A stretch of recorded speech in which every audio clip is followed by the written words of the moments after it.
have a great breakfast when we wake up in the morning. Hi, I'm Caprial Pence and welcome to Caprial's Cafe. You know, it doesn't have to be just regular old pancakes and bacon and eggs. It can be something exciting, even a little bit different, like hazelnut pancakes with a little bit of applesauce and bits of tart apple in it. Or how about delicious baked egg dish with smoked salmon and dill. And to top it off, we always have to have potatoes, at least in my household, with basil, a little bit of cream and cheese, and baked in the oven till they're nice and tender and crispy. So we better get started on our breakfast. Come on. Today on Caprial's Cafe, you'll get up early for this oven-baked breakfast. Hazelnut apple pancakes, basil breakfast potatoes, and baked eggs with smoked salmon. It doesn't actually take that long to make a homemade pancake. Now, to do that, we'll take 1.33 cups of flour, and then we'll add some hazelnuts in. And now the hazelnuts are going to give this a nice texture and also add flavor.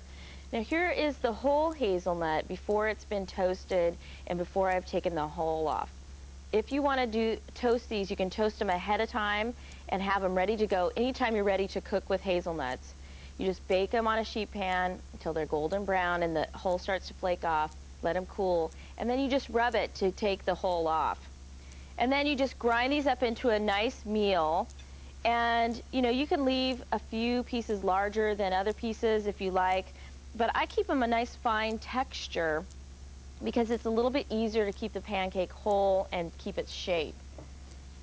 We'll also add a couple teaspoons of baking powder to make these nice and fluffy, and then 1/2 teaspoon of baking soda.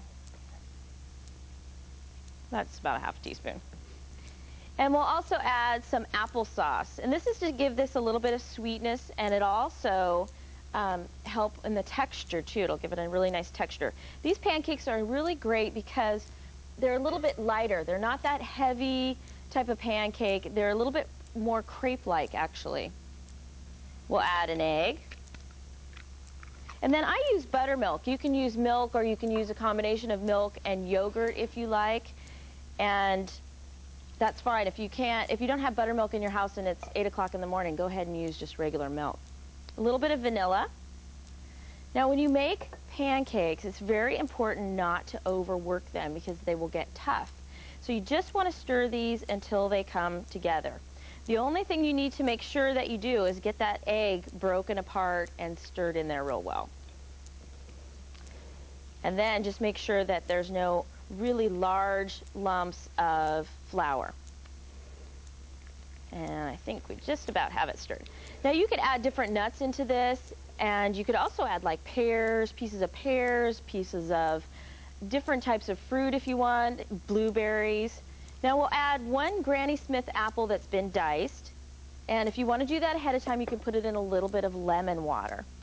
And we'll just stir that up. So what's going to happen now is these pancakes are going to have this wonderful little bits of apple when you bite into them. So let's take this down to the griddle. And when you bake, or when you cook a pancake, you want your griddle to be a nice, even, medium temperature. You don't want it to be too hot, and you don't want it to be too cold. So this should be just about right. I also have it oiled fairly well so that I don't have a problem with it sticking. If you have a non-stick pan, that's great. Go ahead and use that. And you can make your pancakes if you want the big diner pancakes, you can do that, or if you want little silver dollar pancakes, you can definitely do that also. But I like nice, manageable pancakes. Now, when you cook your pancake, you want to watch for the top to start to bubble so that you know the pancake is starting to set up enough that when you go to pick it up, it's not going to leave a bunch of stuff on your spatula. And also, when you go to flip it over, it doesn't end up going all across your grill. That can happen a lot if you don't wait long enough for the pancake to set up.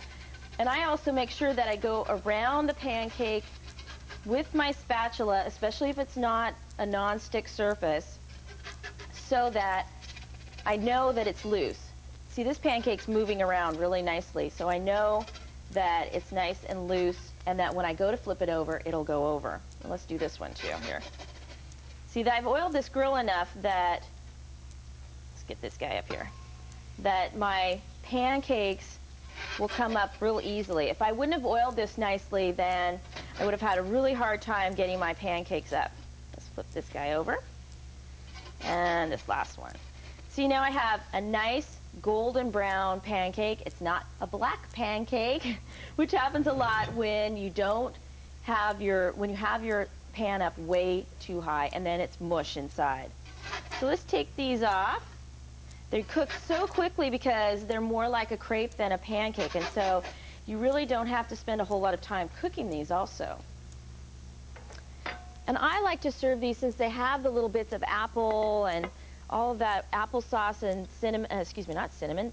vanilla and nuts. I like to serve it with some apple butter, homemade apple butter. You can even put some of the toasted nuts on top, and then garnish this with some slices of apple. You could even then top that with a little bit of syrup. What a delicious way to wake up. For the pancakes, you'll need 1 1/4 cups of flour, 1/3 cup of toasted finely ground hazelnuts, a little pinch of salt, 2 teaspoons of baking powder, 1/2 teaspoon of baking soda, 1 egg, 1 1/4 cups of buttermilk. Now you can use regular milk if you like. Now if you want to make your pancake richer, you can add 2 tablespoons of butter that's been melted, or you can leave it out like I did. 1/4 cup of applesauce, 1 large Granny Smith apple peeled and diced, and 1/2 teaspoon of vanilla. Next are basil breakfast potatoes.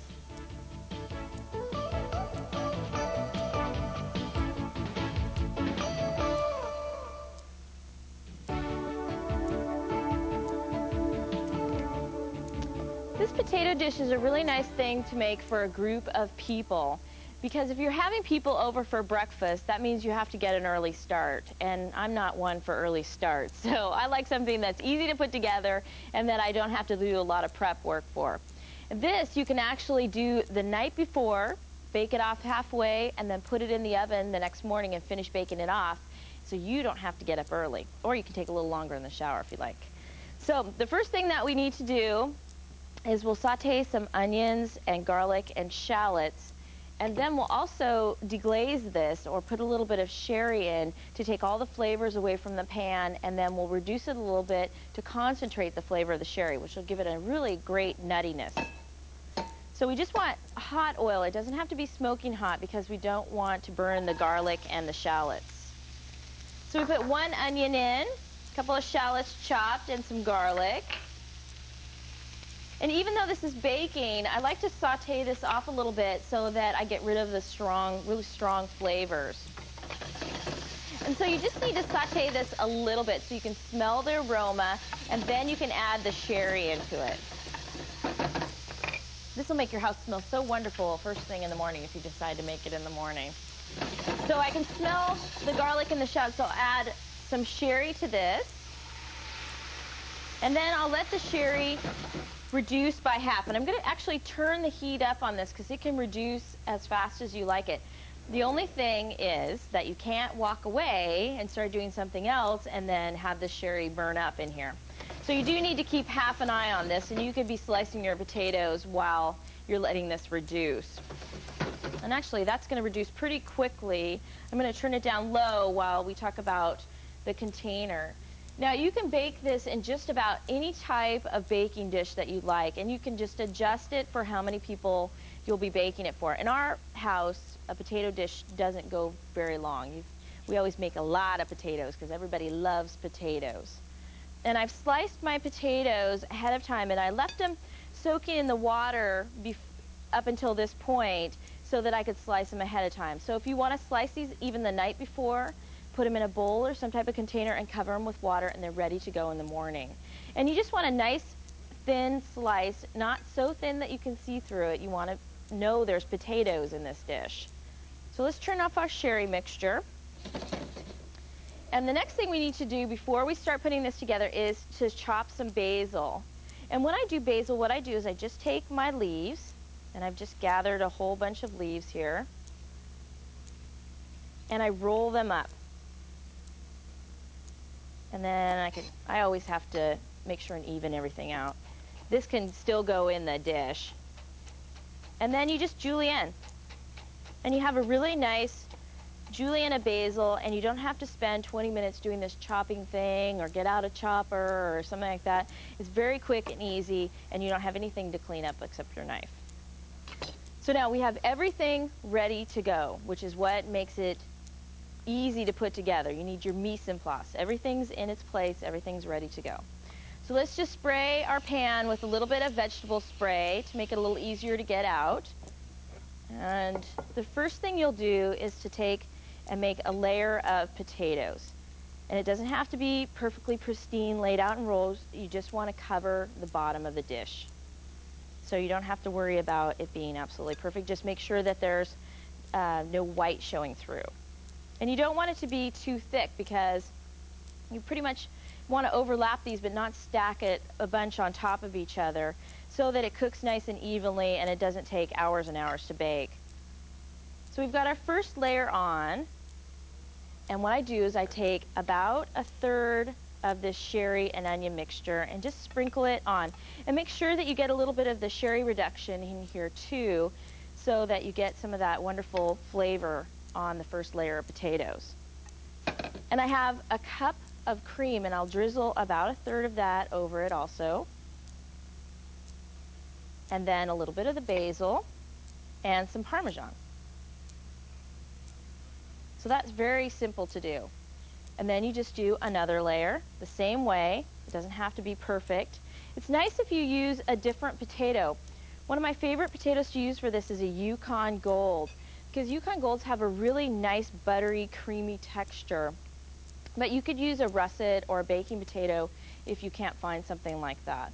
Yellow fins are really nice to use. You know, potatoes really have different flavors, and I don't think people realize that as much, that they really do taste different. Let's put another about third of this on. Just sprinkle it over. And you want to make sure that it gets pretty evenly distributed on here, so that you don't just have onion in this corner. Make sure and distribute that well. Some more of the cream. And the cream will keep the potatoes nice and moist. And basil, make sure and save some for the top. Don't get carried away like I was trying to. And then some Parmesan. And then the very last layer. So like I said before, that you could do this, bake this for maybe 15 or 20 minutes, cover it with foil, and put it in your refrigerator.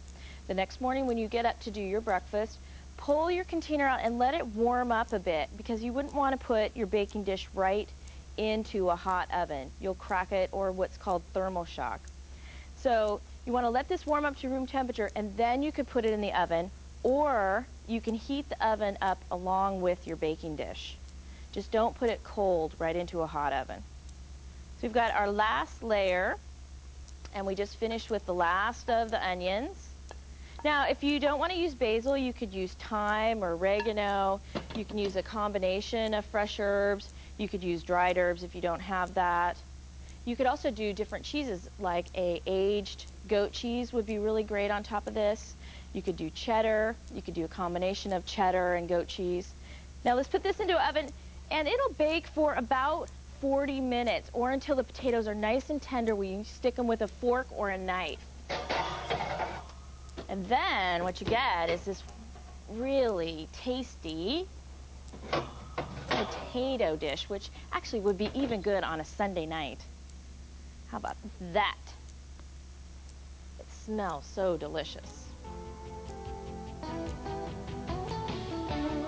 For this dish, you'll need 5 medium potatoes sliced, 1 tablespoon of olive oil, 3 cloves of garlic chopped, 2 shallots chopped, 1 small onion diced, 1/2 cup of sherry. Now make sure and use a dry sherry. 1 cup of cream, 1/2 cup grated Parmesan cheese, or you could substitute any other cheese you like, 2 tablespoons of fresh chopped basil, salt and pepper to taste, and you'll want to bake that at 375 degrees for 40 minutes, or just until the potatoes are nice and tender. Next, we'll do our baked egg dish with smoked salmon and dill.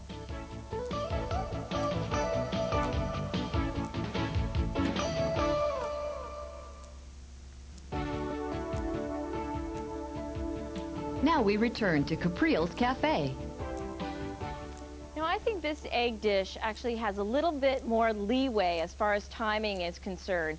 If you try to do scrambled eggs or something like that, or omelets for a group of people, you have to serve them immediately, right away, and you can't necessarily feed everybody at the same time.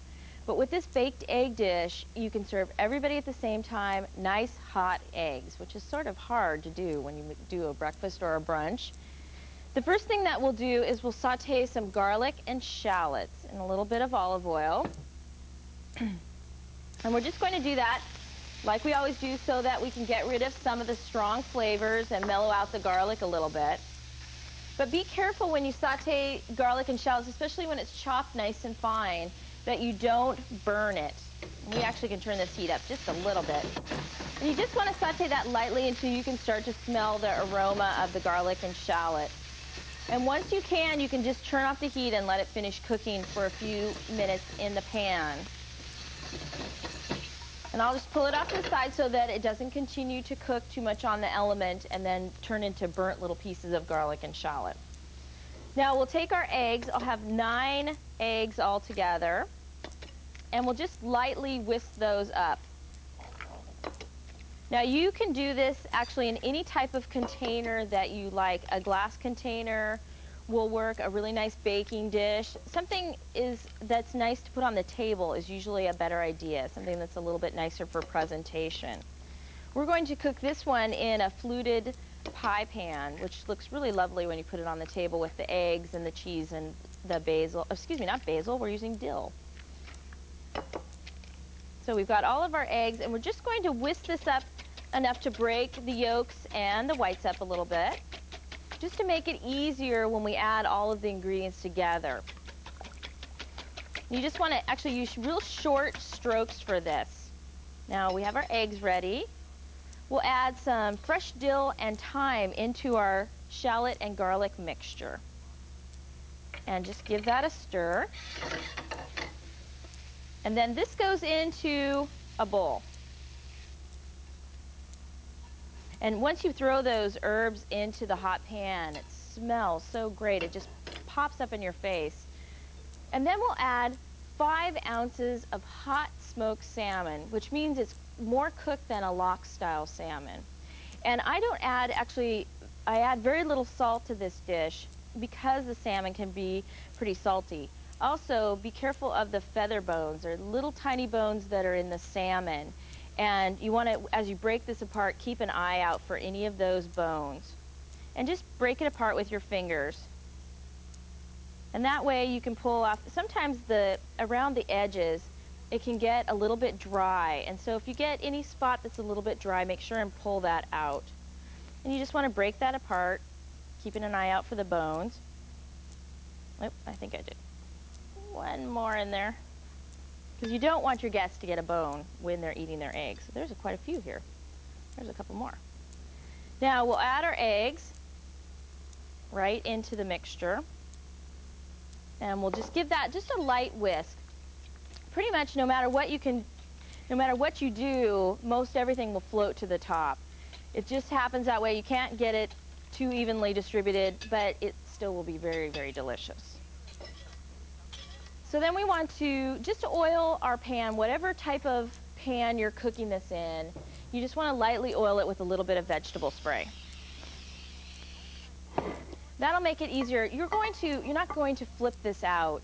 You're going to serve it at the table and serve it with a nice spoon, and people will spoon it out. So don't worry that you're not going to be able to get it out of the container, because you really don't want to deal with that anyway. And you just pour it right in.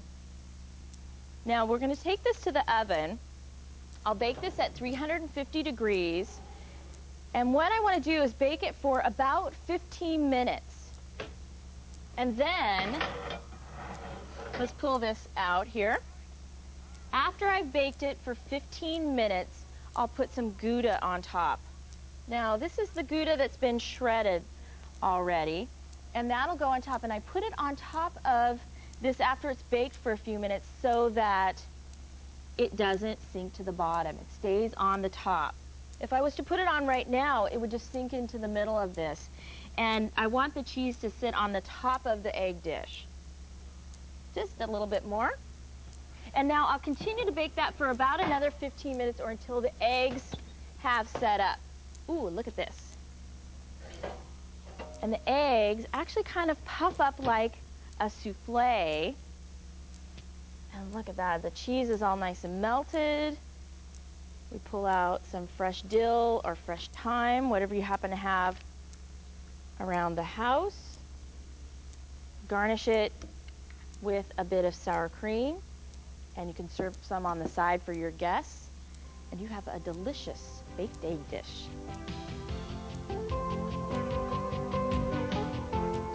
For this dish, you'll need 5 ounces of hot smoked salmon. You could also use any other type of hot smoked fish, such as sturgeon or even trout would work for this. 2 teaspoons of olive oil, 3 cloves of garlic chopped, 4 shallots chopped, 1 teaspoon of thyme chopped. You can use either fresh or dried. A half a teaspoon of dill chopped. You can also use dry for that. 9 whole large eggs, 1/2 cup of grated Gouda. You can even use a smoked Gouda for this if you'd like to do that. Salt and pepper to taste. Now you'll bake that for about 30 minutes total. 15 minutes, put the Gouda on, about another 15 minutes or until the eggs are set up. And you'll bake that at 350 degrees.